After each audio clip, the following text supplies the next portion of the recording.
Hello, my friends, and welcome back to An Instrument for Peace. I am Reverend Russ Legear, and this is episode number 35 of our series of guitar meditations dedicated toward peace. And for our meditation inspiration tonight, I've decided to bring back our friend Howard Thurman. And he speaks brilliantly about the concept of love and sort of the nuances of love as it relates to our interactions with others. And he says, "What, then, is the nature of the kind of discipline that love provides? In the first place, it is something that I must quite deliberately want to do. For many of us, this is the first great roadblock. In our relations with each other, there is often so much that alienates, that is distasteful. There seems to be every ground for refraining from the kind of concern that love demands. It is curious how we feel the other person must demonstrate a worthiness that commends itself to us before we are willing to want to move an outflow in the self-giving that love demands." And I think Howard Thurman calls out a really interesting concept, this idea of what makes others worthy in our eyes, in our very human eyes, of the love of our hearts. Because the truth is that this divine one, this presence, this power, this thing that sometimes I call it God, the universe, the infinite, whatever it is the source of unconditional love. It does not care who we are. It does not care what we have done in the world. It nevertheless has love for us. And that love is accessible through our own human hearts. But the question then becomes, what do we have to do to get our blocks out of the way so that that love can flow from the divine through us to all of those around us? And so I think that's individual for all of us, and that's my invitation for you tonight as we go into our guitar meditation. Center in on what it is that perhaps sometimes gets in the way of you being able to share that infinite love with the world around you. And so I invite you to go ahead and close your eyes if that feels comfortable. Breathing in and breathing out. And let us begin.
I invite you to take a deep breath, breathing in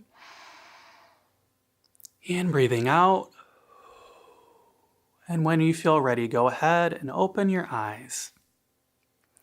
Thank you so much for sharing this time with me tonight. I hope you were able to move aside any blocks that might have been in your heart, or maybe you didn't have any blocks at all and you just got to enjoy all of that juicy, squishy, unconditional love. In any case, if you have not filled out your giving intention card for the center yet, please check out our website, cslsr.org. There you can fill out your giving intention card and let us know what you're willing to donate for 2023. That helps us to budget and to make sure that we are wise stewards of our community's money. Also, if you're wondering how you can share your financial good to help out Ukraine and Ukrainian refugees, click the link in the description below. That'll take you to a service that'll make sure that your donation goes to do the most good. Thanks again for sharing this time with me tonight, and we will see you next week.